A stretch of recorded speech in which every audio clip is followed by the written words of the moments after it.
Good morning. We are going to start in John 18 today. Chapter 18, verse 28. And we're going to dive in and see what God has to say. Then they led Jesus from Caiaphas to the praetorium. It was early morning, but they themselves did not go into the praetorium, lest they should be defiled, but that they might eat the Passover. So, religious people, right? Hard to work with them sometimes. Good morning, Marari. So, and Estella and everyone else who's here. Hey, good morning, a little earlier than normal today. It's great. So, the praetorium. So that is where all of the guards were stationed, and it was built just on the north side of the Temple Mount. It was a large fortress, the Antonia Fortress.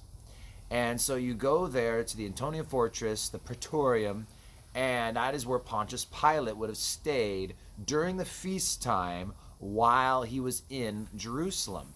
Now, Pilate and other leaders like that, they would usually live out at Caesarea.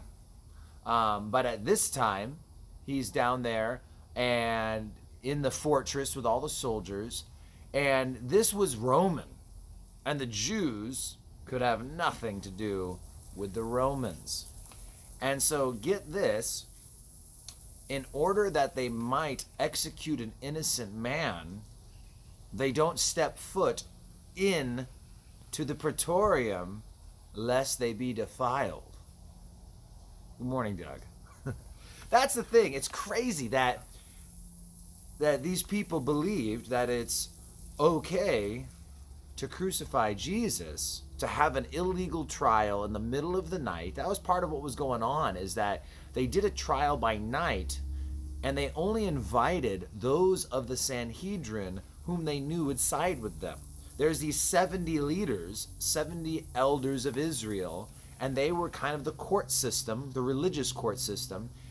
But the idea was they didn't want all of them to come because they knew many of them would probably side with Jesus. So they do it in the middle of the night. They only wake up those who they know are going to side one way. They're taking them to the praetorium now. But because of Passover, if they had become defiled, if you touch a dead body, if you do all those things in the Old Testament that make you unclean, you wouldn't be able to be a part of the Passover feast.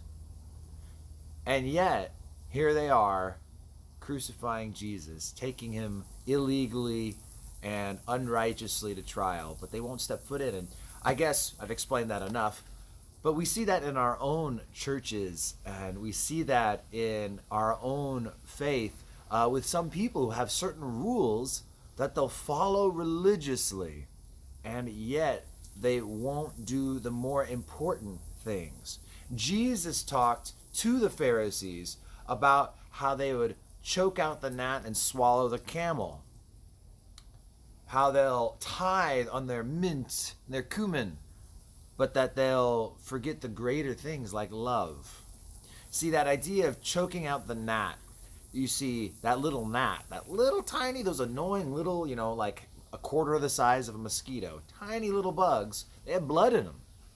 And if they ate one, it'd be eating an animal, not only an unclean animal, but an unclean animal that hadn't been drained of its blood. And therefore, if they swallow one while talking, they will sit there and they would force themselves to vomit so that they wouldn't eat this unclean animal. But then Jesus is like, yeah, but you guys eat whole camels. And that wasn't a literal thing that they were necessarily doing, but he was trying to paint the picture. You're choking out the little tiny bug, yet I'm watching you guys eat camels. The way you act, the way you behave, the way you treat one another. That's the big deal, is when you try and follow specific religious rules, and yet when you have the wrong heart towards people, when you have the wrong heart towards service, when you have the wrong heart towards the lost, no one cares if you've got this done if you don't have that done. And I don't want to pick on any one group. That's the thing. So I'm not going to give all these examples. But, a good example I'm going to give, because I brought it up recently, is that I've heard it said many times that some people don't believe in the use of birth control, and that's wrong, but they'll have premarital sex and end up getting pregnant because they're not using birth control. Do you see the irony there? Because they won't use birth control because they were taught that that's wrong religiously, but they'll still have sex outside of marriage and end up getting pregnant because they didn't use birth control. So silly things like that, where it's like, man, like, duh.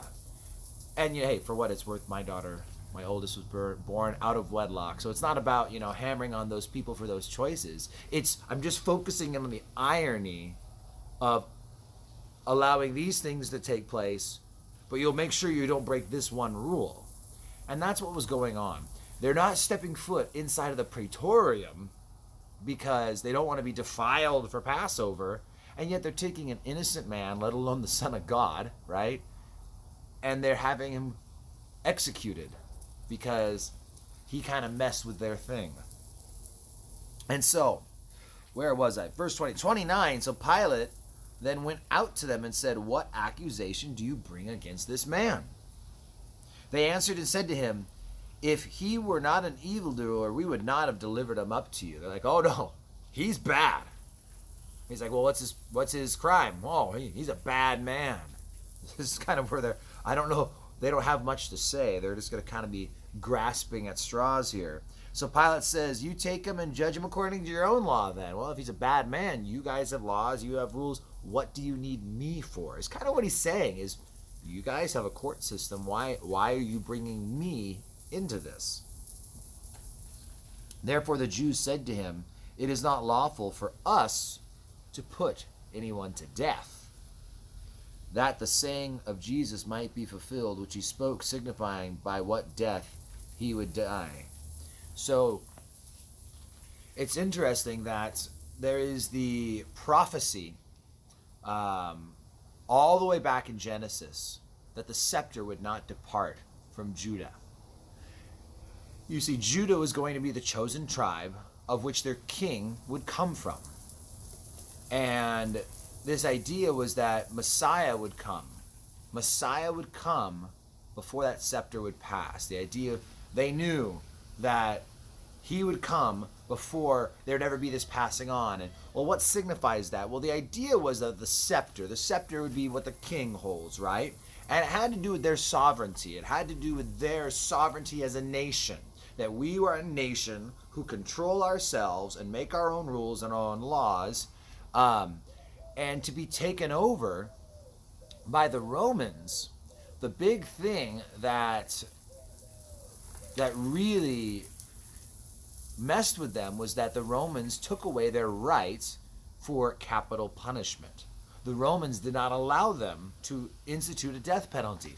They could, give some spankings here and there, but they weren't allowed to put someone to death. Only Rome could do that. And to them, to the rabbis, this was the destruction of their sovereignty. They were no longer a sovereign nation. It's one thing if the nation kind of took them over, they had to pay a few taxes, but they were still able to really be them. But not being able to institute the death penalty meant they couldn't fulfill the law. The law had all these things that were death penalty, and if they can't do the death penalty, they can't obey the law. Everything's falling apart. And it's interesting because this happened right around the turn of the century. This happened the millennia, right? Zero. It happened right around there with Caesar Augustus. And it was in this time, was it 6 AD? Might have been 6 AD. I forget the date exactly when this happened. But it was written in the Talmud that rabbis, the teachers, were in the streets and they were weeping. They were broken because they said that the Torah is broken. Their law, the Bible, has failed. Can you imagine that? If we understood, a prophecy so well that we knew it, this is the only way this could be understood, and then it didn't happen. I mean, that would be that'd be weird. People always ask, well, what would happen if they could prove this wasn't real? What would happen if to your faith, if this fell apart? And it's like, I don't know. That'd be crazy because it can't happen. Because God's word will never fail. You see, they believed that they would maintain that sovereignty. They would maintain that rule and the ability to uphold their laws. And the promise was until the Messiah would come. Well, in 6 AD, or whatever date it was, it's around there, these rabbis didn't know that in a little town of Nazareth somewhere was a little boy growing up who was their Messiah. They didn't realize, no, nothing was broken. Messiah had come. He was just growing up. But he was there. And the law didn't fail, and it never fails. God's word always holds true. It always comes out, even when it doesn't make sense to us now, it does later. And we see it come alive and come true. And so they're now going to take Jesus before Pontius Pilate. Pilate's going to, inquire of him. They're going to scourge him. It's going to be, we're going to make our way through his trial and crucifixion and on into the resurrection. But there are two interesting thoughts on religion, I guess. One is when we follow rules, but we miss the point. That's a big deal. And then secondly, this cool idea that, they thought it had failed, when in fact it hadn't failed. That Christ had come, and the Torah was not broken. And Torah won't be broken. That's the other thing, is that Jesus has clarified the law for us. Jesus has expanded on our understanding of what God's heart was the entire time. And so it's cool to understand better what God had always desired from people. So, God bless you guys. Have a great day. Happy all of you who came at 7:30 today. I almost forgot. I need to get my alarms on my phone set to new times so that I have my reminders. So take care and go bless some people with a cool nugget from the Bible today. Tell them something that they never heard before. And just do that every day. People need it.